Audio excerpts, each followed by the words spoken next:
하나님 우리 아버지와 주 예수 그리스도로부터 은혜와 평강이 여러분에게 함께하길 바랍니다. 여러분, 오늘은 종교개혁 기념주일입니다. 멈춰버린 종교는 그저 멈추는 것이 아니라 세상에 악영향을 끼칩니다. 우리는 성화, 거룩함으로 변하는 삶의 과정에 있습니다. 성장과 변화는 끊임없이 하나님 편으로 다가서는 일입니다. 이것이 우리에게는 종교개혁의 의미가 되어야 할 것입니다. 우리는 지난 2주 동안 성령의 임재를 기다리며 기도하던 제자들의 이야기를 통해서 그리스도인의 모든 일은 기도로부터 시작되어야 한다는 것과 성령께서 교회를 통해서 하시는 일, 이름 없는 그리스도인이 복음을 전하고 이방의 교회가 세워지는 일을 보면서 우리도 그리스도인입니다 라는 말씀을 나누었습니다.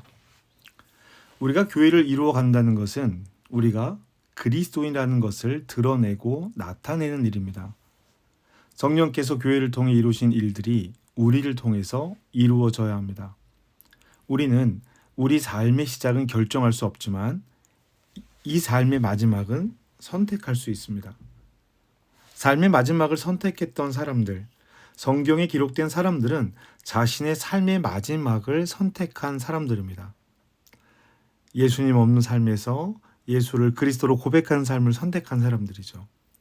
가장 드라마틱하게 삶의 출발과 마지막이 달라진 사람은 바울일 것입니다. 바울은요, 사람들이 부러워하는 것을 모두 가졌다고 해도 과언이 아닙니다. 사도행전 22장 28절에 보면 바울을 신문하는 천부장이 바울에게 나는 돈을 많이 들여서 시민권을 얻었는데 너는 어떻게 얻었니? 라고 묻는 장면이 나와요. 그러니까 바울은 나는 돈을 주고 사지 않았어. 날 때부터 시민권을 가지고 있었어 라고 대답합니다.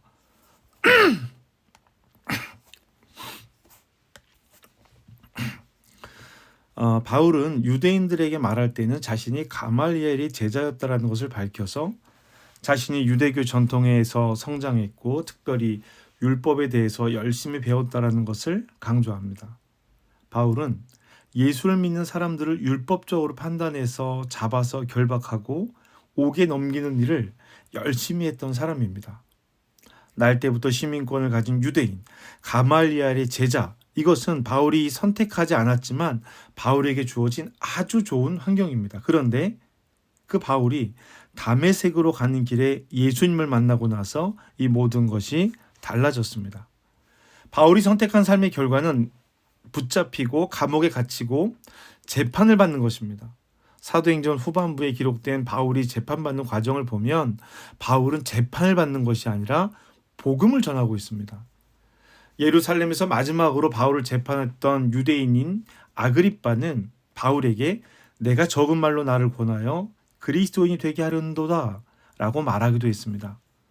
그 말을 들은 바울은 내가 결박된 것 외에는 내 말을 듣고 모두 나처럼 되기를 바랍니다 라고 아그리빠에게 말하죠. 아그리빠는 재판의 결과를 무죄라고 판단했습니다. 그러나 이미 바울이 가이사에서 로마에 가서 재판을 받기를 원했기 때문에 석방하지 못하고 로마로 가야 한다라고 말합니다. 이건 역시 바울이 선택한 것입니다. 체포되어서 신문받는 그날 밤에 바울은 주님의 음성을 듣게 되는데요. 사도행전 23장 11절에 그 말씀이 기록되어져 있습니다. 그 밤에 주께서 바울 곁에 서서 이르시되 담대하라. 내가 예루살렘에서 나의 일을 증언한 것 같이 로마에서도 증언하여야 하리라 하시니라. 아멘. 이 말씀이 바울이 지금 로마에 있는 이유입니다. 바울은 자신의 삶을 주님의 말씀을 따라서 결정했습니다. 그리고 바울은 로마에 있는 유대인들에게 복음을 전하기 시작합니다. 오늘 본문인 23절 말씀입니다. 그들이 날짜를 정하고 그가 유숙하는 집에 많이 오니 바울이 아침부터 저녁까지 강론하여 하나님의 나라를 증언하고 모세의 율법과 선지자의 말을 가지고 예수에 대하여 권하더라. 아멘. 바울은 유대인 중 높은 사람들을 초대해서 하나님 나라를 증언하고 모세의 율법과 선지자의 말, 즉 구약의 말씀이죠. 구약 성경이 증거하고 있는 예수님에 대한 이야기를 전했습니다. 복음을 전하고 있는 것이죠.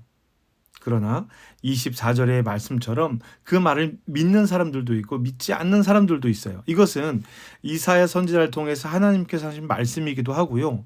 마태, 마가, 누가복음은 예수님께서 이사야 선지자의 말을 인용해서 하나님 나라 복음을 비유로 말씀하신 이유, 즉 보아도 보지 못하고 들어도 깨닫지 못한 사람들이 있다는 것을 말하고 있습니다.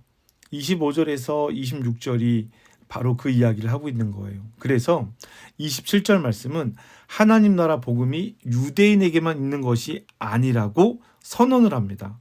그리고 28절은 구원이 이방인에게 보내진 것을 알라라고 분명하게 이야기합니다. 함께 읽어볼까요? 28절입니다.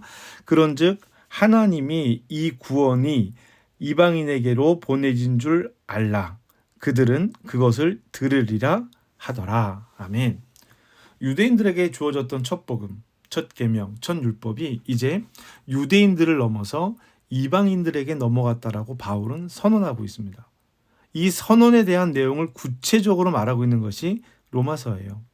로마서는 복음에 대해서 설명하고 있고 복음이 왜 유대인을 넘어서 이방인들에게 전해졌는지를 증명합니다. 그래서 로마서는 유대인 그리스도인들과 이방인 그리스도인들이 함께 조화를 이루어야 한다라고 강조하는 거예요.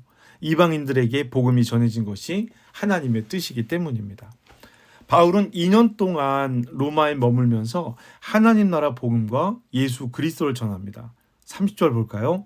바울이 온 이태를 자기 셋집에서 머물면서 자기에게 오는 사람을 다 영접하고 31절입니다.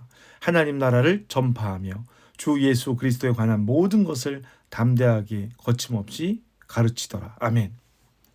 바울이 머물러 있는 갇혀있는 셋집은 교회가 되었습니다. 하나님 나라 복음이 전파되고 예수 그리스도에 관한 모든 것을 담대하게 가르치는 곳이 되었습니다. 사랑하는 성도 여러분, 교회는 이런 곳입니다. 찾아오는 모든 이들에게 하나님 나라 복음을 전파하고 주 예수 그리스도에 관한 모든 것을 담대하게 그리고 거침없이 가르쳐야 합니다. 교회가 존재하는 가장 중요한 이유를 예배라고 말씀드렸죠. 예배를 통해서 하나님 나라 복음이 전파되고 주 예수 그리스도에 관한 모든 것이 거침없이 담대하게 전해져야 합니다. 예배는 다시 말씀드려요. 하나님께서 우리에게 일하시는 시간입니다. 때론 말씀을 읽으며 하나님의 뜻을 따라가다 보면 두려울 때가 있어요. 유대인들이 들었던 이 말을 오늘 우리가 듣게 되면 어떡하지? 여러분 어떠세요? 그런 두려움이 들지 않으십니까? 하나님 나라 복음이 더 이상 우리에게 전해지지 않는다고 생각만 해도 두렵습니다. 하나님 나라 복음이 왜 유대인을 지나서 이방인들에게 전해졌을까요? 유대인들이 자기 역할을 제대로 하지 못했기 때문입니다. 유대인들의 역할은 샘플이에요. 이 세상에 드러난 하나님 나라의 샘플입니다.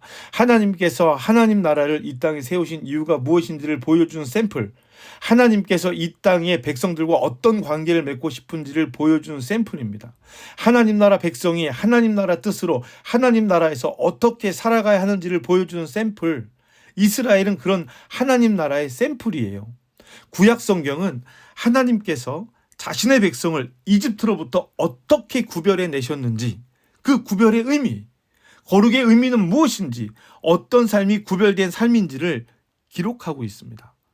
먼저는 율법을 주시는 과정을 보여주시고 하나님과의 관계 안에서 하나님의 뜻을 따르는 사람들의 모습과 하나님의 뜻을 따르지 않았던 사람들의 모습을 보여줍니다. 그리고 그 결과를 보여줘요. 그리고 신약 성경은 이제 하나님 나라가 유대인을 넘어서는 이유, 예수님께서 오신 이유를 하나님의 약속이라는 관점에서 보여주고 그 삶을 선택한 사람들이 그 사람들의 이야기를 통해서 하나님 나라 복음에 대해서 이야기하고 있는 것입니다. 신약의 하나님 나라는 모두에게 주어지는 것이 아니라 듣는 이들, 깨닫는 이들에게 주십니다. 바울의 하나님 나라는 이렇게 담대하게 전해졌습니다. 그럼 이제 우리의 하나님 나라는 어떤가요? 제가 요즘 읽는 글에서 자기불구하란 말을 접했습니다. 여러분, 자기불구하 무슨 뜻인지 한번 추측해 보세요. 말대로 자기가 자기 스스로 불리한 조건을 만드는 것입니다. 쉽게 얘기하면요, 핑계를 미리 만들어 놓는 거예요. 시간이 없어서 준비하지 못했다. 어제 급한 일만 아니었어도 갑자기 손님이 찾아와서 준비를 제대로 하지 못했다. 이런 것들이 자기 불구화입니다. 자기 불구화는 어떤 일을 할 수 없는 이유를 미리 만들어 놓는 거예요. 자기 불구화를 극복할 수 있는 방법은 할 수 없는 이유를 찾기보다 할 수 있는 방법을 생각하는 것입니다. 그러한 이유가 있더라도 할 수 있는 방법을 찾는 거예요. 자기 불구화라는 개념을 접하고 저는 이것이 우리 신앙생활의 전반적인 모습이지 않을까 그런 생각을 했습니다. 예배를 참석하지 못하는 이유, 기도하지 못하는 이유, 말씀을 읽지 못하는 이유, 전도하지 못하는 이유, 양육에 참여하지 못하고 신앙의 열매를 맺지 못하는 이유를 자기 불구화에서 찾고 있는 것입니다. 우리는 말합니다. 시간이 없어서, 믿음이 약해서, 연약해서, 아직은 준비가 안 돼서 못합니다. 못하는 이유를 찾아요. 못하는 이유를 찾는 것은 정말 그 일이 싫어서일 수도 있습니다. 그러나 많은 경우는요, 실패에 대한 두려움도 있어요. 하기는 해야 하는데 제대로 하지 못할 것 같으니까 핑계를 만드는 것입니다. 사랑하는 성도 여러분, 제가 바울처럼 살 수 있을까요? 여러분이 바울처럼 살 수 있겠습니까? 우리는 바울이 아닙니다. 맞아요. 그래서 아무것도 안 하겠다고요? 이것이 대표적인 자기 불구화입니다. 바울처럼 되라는 것이 아니라 바울이 가르친 삶을 할 수 있는 것부터 행하면서 살자는 거예요. 오늘 내가 할 수 있는 일이 무엇인지 살펴봐야지요. 우리가 교회를 이루었잖아요. 하나님 나라의 교회를 이루었어요. 사도행전의 이야기는 결국 교회를 이루어가는 이야기입니다. 그 이야기의 한 끝의 결론이 바로 우리들이에요. 복음이 전해져서 오늘 우리에게까지 이르러 믿음을 받아들이고 복음 안에 살고 있습니다. 내가 교회를 위해서 무엇을 할 것인가, 이것이 중요한 것이 아닙니다. 앞서 말씀드린 것처럼 일이 앞서면 안 돼요.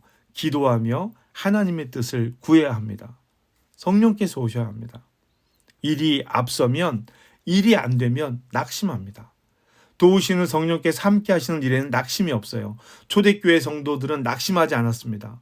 박해 중에도 핍박 중에도 낙심하지 않았어요.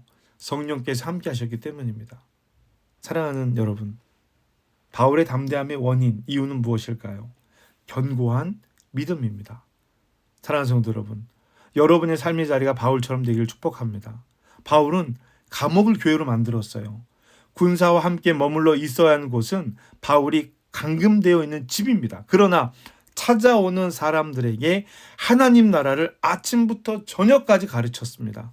그 말을 믿는 사람에게도 믿지 않는 사람에게도 가르쳤어요. 오는 사람은 거절하지 않고 다 영접하여 하나님 나라를 전했습니다. 결과를 두려워하지 않고 거침없이 담대하게 복음을 전했습니다.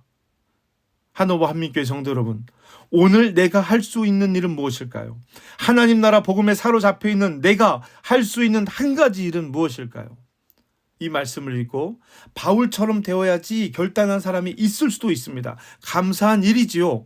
선교에 헌신의 마음을 갖는 것이 얼마나 좋은 일입니까? 그러나 많은 사람, 대부분은 그렇게 하지 못합니다. 바울처럼 되라는 말이 아니라 바울처럼 오늘 내가 처한 환경에서 할 수 있는 일은 무엇인지 찾아보자는 것입니다. 나는 그림을 그리지 못합니다. 나는 미술에 재능이 없어요라고 말하는 사람에게 그림을 그리라고 강요하는 것이 아니라 거창한 건 말고 큰 그림 그리지 말고 내가 그릴 수 있는 작은 그림에 붓질을 하자라는 거예요. 하나님 나라는 그렇게 이루어져 갑니다. 때로는 내가 칠하고 있는 색이 무슨 의미인지 몰라도 그림이 완성되고 나면 내가 이 부분을 그렸구나 라고 알 수 있어요. 그것이 하나님 나라의 방식입니다. 이름 없는 무명의 전도자들이 안디옥에 복음을 전한 것이 바로 그것입니다. 내가 맺을 열매는 내가 정하지 않습니다. 내가 맺을 열매는 하나님께서 정하십니다. 우리는 순종합니다. 복음에 온전히 붙들린 우리가 됩시다. 자기 불구화로 변명의 기회를 찾는 것이 아니라 하나님 나라 복음의 작은 돌멩이 하나라도 되기를 기도합시다. 그것이 우리 삶의 마지막을 선택하는 길입니다. 신앙적인 제한이 있을 때, 어떤 일을 해야 할 때, 하나님께서 주시는 마음이 있을 때 안 되는 이유를 찾는 것이 아니라 할 수 있는 방법을 찾는 저와 여러분 되기를 주님의 이름으로 축복합니다.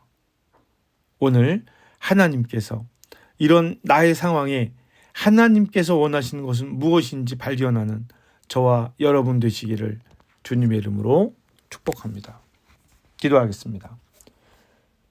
우리의 삶이 끊임없이 하나님을 향해서 예수의 길을 따르기를 원하시는 하나님, 오늘 삶의 마지막에 다다른 사도 바울이 행한 일을 봅니다.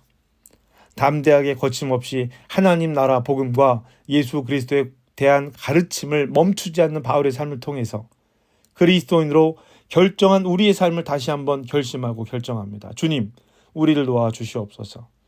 하나님께서 우리를 통해 맺을 열매를 맺게 하시고 순종하게 하시옵소서. 안 되는 이유, 못할 이유를 찾는 것을 멈추고 할 수 있는 방법을 찾는 우리가 되게 하여 주시옵소서. 큰 일을 바라는 것이 아니라 작은 하나님 나라의 도구가 되게 하시고 작은 벽돌 한 장 하나님 나라를 위해 올려놓는 그리스도인이 되게 하시옵소서. 낙심하지 않는 신앙, 낙심하지 않는 삶이 되게 하시옵소서. 그것은 온전히 우리 일 가운데 성령께서 함께 하실 때 가능한 이름을 고백합니다. 주님, 도우시는 성령이 우리를 돕게 하시옵소서. 하나님 나라 복음을 위해서 오늘 내가 할 수 있는 일을 발견하게 하시옵소서. 예수님의 이름으로 기도합니다. 아멘.